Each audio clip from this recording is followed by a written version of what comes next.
પ્રશ્ન નંબર 7 નીચે આપેલી સંખ્યાઓની જોડીમાંથી સંખ્યા રેખા ઉપર કઈ સંખ્યા ડાબી બાજુ આવશે અને કઈ સંખ્યા જમણી બાજુ આવશે તે જણાવો અને તેમની વચ્ચે કયા ચિહ્નો ગ્રેટર ધેન અને લેસ ધેન, આ જે છે લેસ ધેન છે, આ છે ગ્રેટર ધેન નો ઉપયોગ થશે તે જણાવો. આ જે છે ચિહ્નો ગ્રેટર ધેન અને લેસ ધેન, એ ચિહ્નોનો ઉપયોગ કઈ રીતે કરીએ આપણે પહેલા શીખી લઈએ, પછી આની શરૂઆત કરીશું. ચલો, આ જે ચિહ્ન જે છે એને કહેવાય ગ્રેટર ધેન, આ જે છે એને કહેવાય લેસ ધેન. આપણે કોઈ પણ સંખ્યા નાની છે કે મોટી છે એ માટે આપણે વચ્ચે આ ચિહ્નનો ઉપયોગ કરીએ છીએ, નાની કે મોટી સંખ્યા દર્શાવવા માટે. જોઈએ 5 - 8, તો આ બે સંખ્યા વચ્ચે કયું ચિહ્ન આવશે એ તો જોઈએ. આ બે સંખ્યામાં મોટી સંખ્યા કઈ છે? 8 છે, તો એ બાજુ મગરનું મોઢું આવશે. મોઢું એટલે જો મગરનું જે હોય એ ખુલ્લું હોય આ રીતે, બરાબર. એટલે જે મોટી સંખ્યા એ બાજુ મગરનું મોઢું અને જે નાની સંખ્યા હોય એ બાજુ મગરની પૂંછડી આવશે. આ રીતે યાદ રાખવાનું રહેશે. બીજી લઈએ 12 - 15, તેમાં મોટી સંખ્યા કઈ છે? 15 અને નાની સંખ્યા કઈ છે? 12. તો નાની સંખ્યા બાજુ મગરની પૂંછડી એટલે આવશે લેસ ધેન.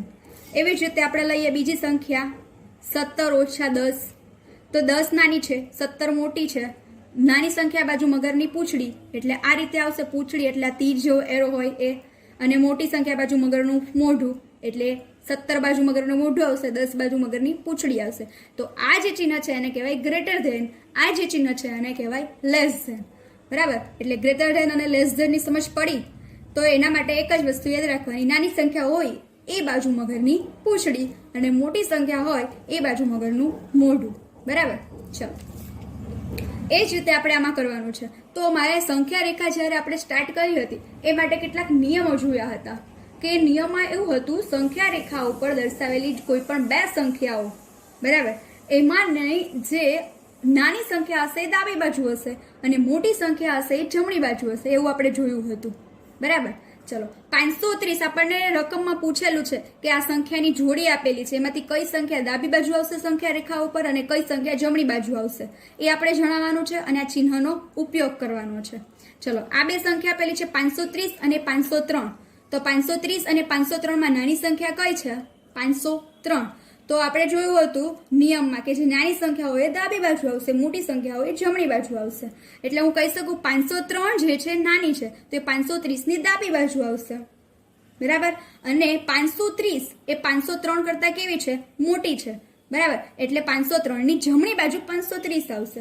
એટલે આને હું બે રીતે લખી શકીશ, એમાંથી કોઈ પણ એક રીતે તમે લખવાનું રહેશે. તો હું એવી રીતે કહી શકીશ કે સંખ્યા રેખા ઉપર 503 એ 530 ની ડાબી બાજુએ છે.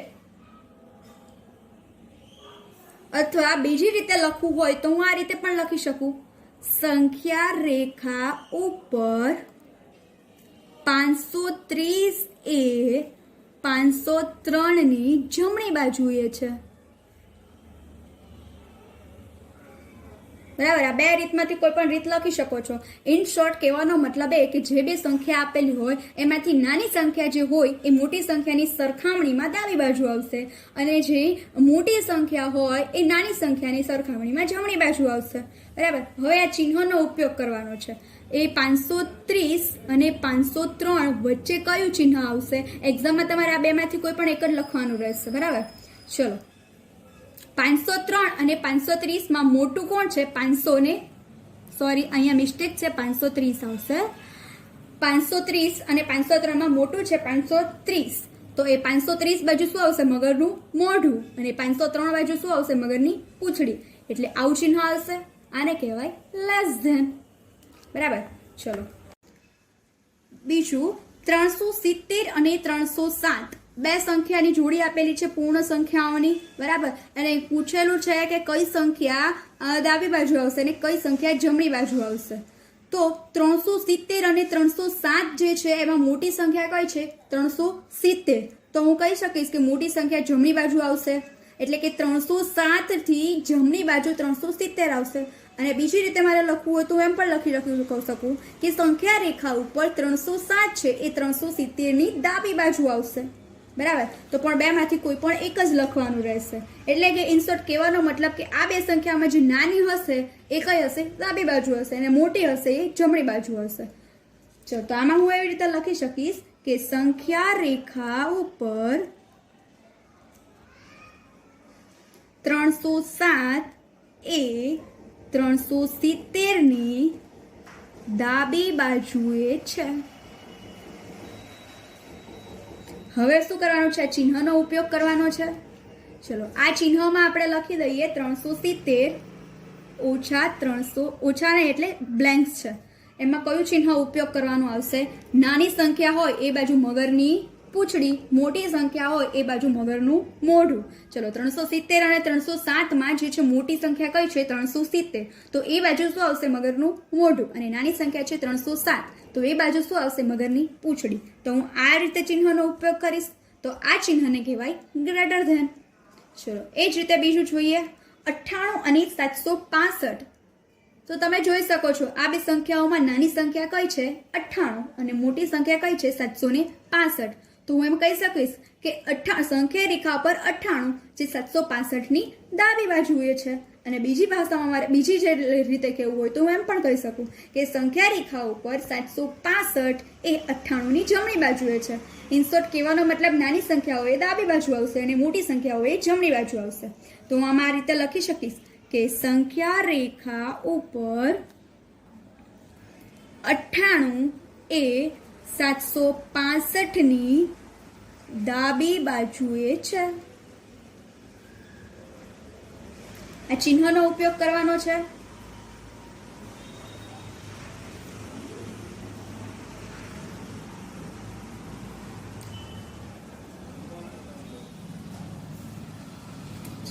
આ બે સંખ્યામાં મોટું કોણ છે? 765. તો એ બાજુ શું આવશે? મગરનું મોઢું. અને 98 જે નાની છે એ બાજુ શું આવશે? મગરની પૂંછડી. બરાબર. ચલો, હજી જોઈએ આપણે 56 અને 789. તો આ તમારે હોમવર્કમાં કરવાનું રહેશે તમારી જાતે જ. ચલો, પાંચમું જોઈએ, 98,30,415. અને આ બીજી સંખ્યા આપેલી છે 1,23,001. બરાબર. તો સંખ્યા રેખા ઉપર કઈ સંખ્યા ડાબી બાજુ હશે અને કઈ સંખ્યા જમણી બાજુ હશે એ આપણે જણાવવાનું છે. તો નાની સંખ્યા છે એ ડાબી બાજુ હશે, મોટી સંખ્યા છે એ જમણી બાજુ હશે. તો હું આમાં નાની સંખ્યા કઈ છે? 98,30,415 એ 1,23,001 કરતા તો નાની જ છે. તો હું એમ કહી શકીશ કે 98,30,415 એ 1,23,001 ની ડાબી બાજુ હશે. તો લખીએ આપણે સંખ્યા રેખા ઉપર 98,30,415 એ 1,23,001 ની ડાબી બાજુએ છે. બરાબર. અને બીજી રીતે લખવું હોય તો એમ પણ લખી શકું કે 1,23,001 એ 98,30,415 ની જમણી બાજુએ છે. બંનેનો કહેવાનો મતલબ એક જ થાય છે. ચલો, હવે ચિહ્નનો ઉપયોગ કરવાનો રહેશે. કયું મોટું છે, કયું નાનું છે? 98,30,415 બ્લેન્ક્સ 1,23,001. આ બંનેમાં તમે કયું નાનું છે? નાની બાજુ મગરની પૂંછડી, મોટું જે સંખ્યા હોય એ બાજુ મગરનું મોઢું. તો આ બંનેમાં નાની સંખ્યા આ છે, મોટી સંખ્યા આ છે.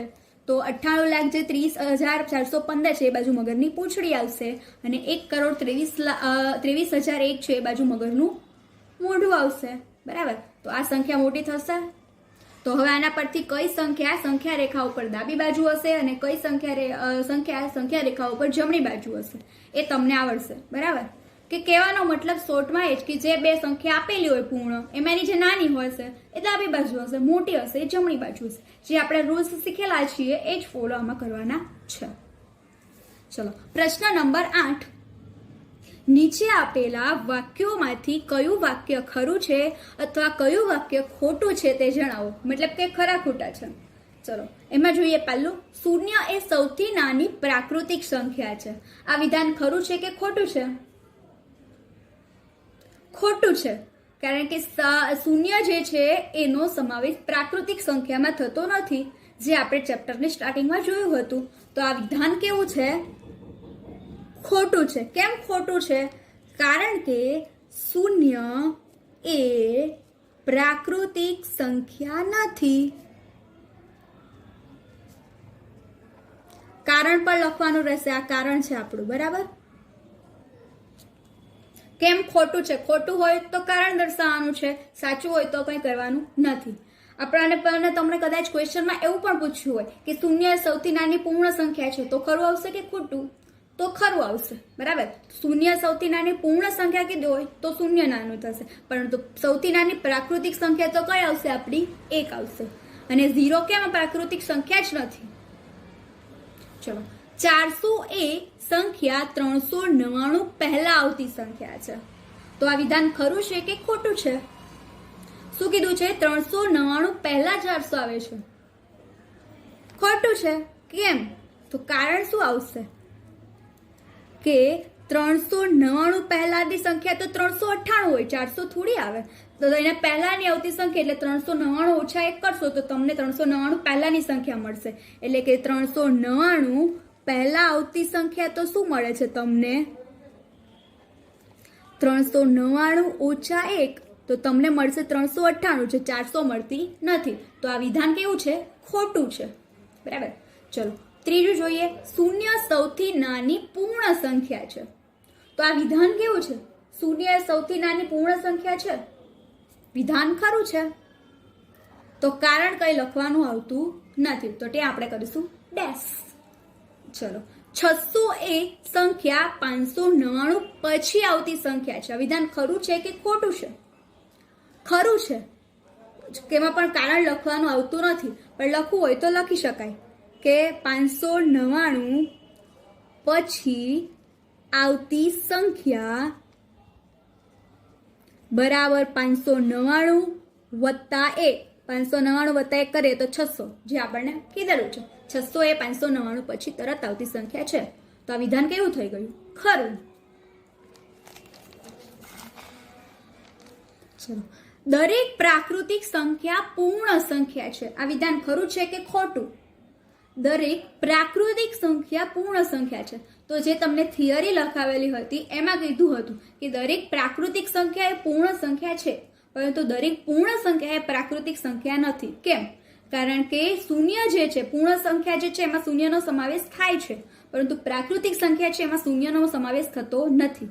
એટલા માટે હું દરેક પૂર્ણ સંખ્યા છે એ પ્રાકૃતિક સંખ્યા કહી શકીશ નહીં, પરંતુ દરેક પ્રાકૃતિક સંખ્યા જે છે એ પૂર્ણ સંખ્યા છે.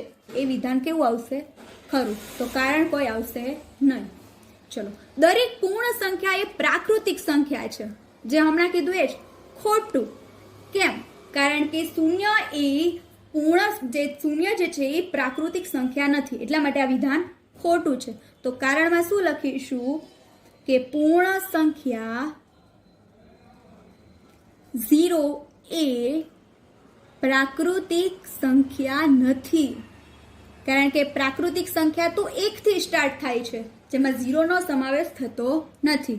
એટલે આ વિધાન યાદ રાખજો. દરેક પ્રાકૃતિક સંખ્યા પૂર્ણ સંખ્યા છે, પરંતુ દરેક પૂર્ણ સંખ્યા પ્રાકૃતિક સંખ્યા નથી. તો કારણ શું આવશે? કારણ કે 0 જે એ આપણી પ્રાકૃતિક સંખ્યા નથી. બરાબર? ચલો જોઈએ 7મું. 2 અંકોની પૂર્ણ સંખ્યાની પહેલા આવતી સંખ્યા 1 અંકની ન હોઈ શકે. શું કીધું છે? 2 અંકની પહેલાની આવતી સંખ્યા જે 1 અંકની ન હોઈ શકે.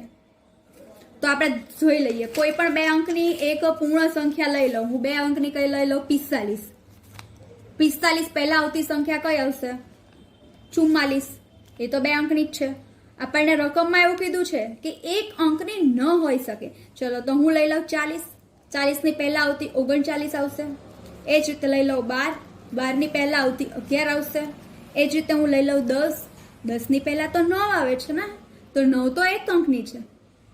એટલે વિધાનમાં એવું કીધું છે આપણને કે 2 અંકોની પૂર્ણ સંખ્યા પહેલા આવતી સંખ્યા 1 અંકની ન હોઈ શકે. પણ અહીંયા તો મને મળે છે 1 અંકની. તો આ વિધાન કેવું રહેશે? ખોટું. બરાબર? તેમાં કારણ શું લખવાનું રહેશે કારણ આપણું એક જ નાનું એવું કે 10 માંથી જો હું 1 બાદ કરું તો મને 9 મળે છે, જે 9 એ એક અંકની છે, એટલે આ વિધાન કેવું છે? ખોટું. 8. 1 એ સૌથી નાની પૂર્ણ સંખ્યા છે. આ વિધાન કેવું છે? ખોટું, કારણ કે આપણે જો જોયું હતું થિયરી, એમાં તો સૌથી નાની પૂર્ણ સંખ્યા તો 0 હતી. તો કારણમાં શું લખવાનું આવશે કે સૌથી નાની પૂર્ણ સંખ્યા 0 છે, 1 નથી, જે ખોટું છે. કદાચ તમને પ્રાકૃતિક કીધું હોય તો સાચું છે. ચલો 9મો જોઈએ. પ્રાકૃતિક સંખ્યા 1ની પહેલા આવતી કોઈ સંખ્યા નથી. આ વિધાન ખરું છે કે ખોટું છે? પ્રાકૃતિક સંખ્યા ક્યાંથી સ્ટાર્ટ થાય છે? 1 2 3 4. તો પ્રાકૃતિક સંખ્યા 1 જે છે એની પહેલા આવતી સંખ્યા કોઈ છે કે નથી એવું પૂછેલું. 1ની પહેલા આવતી કોઈ સંખ્યા નથી એવું કીધું છે. તો આ વિધાન સાચું છે, કારણ કે 1 જ સૌથી નાની પ્રાકૃતિક સંખ્યા છે. 1ની આગળ તો કોઈ સંખ્યા આવવાની જ નથી. બરાબર, એટલે આ વિધાન કેવું છે? ખરું. અને જો કારણ લખવાનું હોય તો શું લખી શકીએ? કારણ કે 1 એ સૌથી નાની પ્રાકૃતિક સંખ્યા છે, માટે એની આગળ કોઈ પણ નાની સંખ્યા મળી શકે નહીં. પોતે જ નાની છે તો એનાથી નાની મળી શકે નહીં. ચલો 10મું જોઈએ. પૂર્ણ સંખ્યા 1ની પહેલા આવતી કોઈ સંખ્યા નથી. પૂર્ણ સંખ્યા 1ની પહેલા આવતી સંખ્યા નથી. આ વિધાન ખરું છે કે ખોટું છે? તો એના માટે જોઈએ પૂર્ણ સંખ્યા આપણી કઈ છે? 0 1 2 3 4. તો એમાં 1ની પહેલા આવતી સંખ્યા કઈ છે? 0.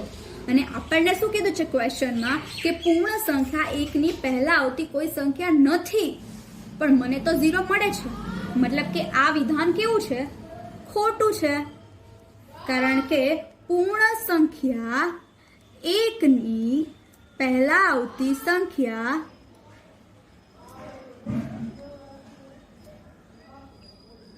0 મળે છે, એટલે આ વિધાન આપણું ખોટું થશે.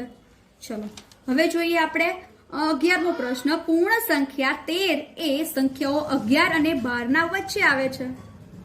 તો 11 અને 12 ની વચ્ચે 13 આવે છે. 13 એ સંખ્યાઓ 11 અને 12 ની વચ્ચે આવે છે. તો આ વિધાન કેવું છે? ખોટું છે, કારણ કે 11 અને 12 ની વચ્ચે તો કોઈ પૂર્ણ સંખ્યા આવતી નથી. એટલે 13 તો 12 પછીની સંખ્યા છે, એટલે આ વિધાન કેવું છે? ખોટું. એનું કારણ શું હોઈ શકે? કારણ કે 13 એ 11 અને 12 કરતા કેવી છે? મોટી સંખ્યા છે.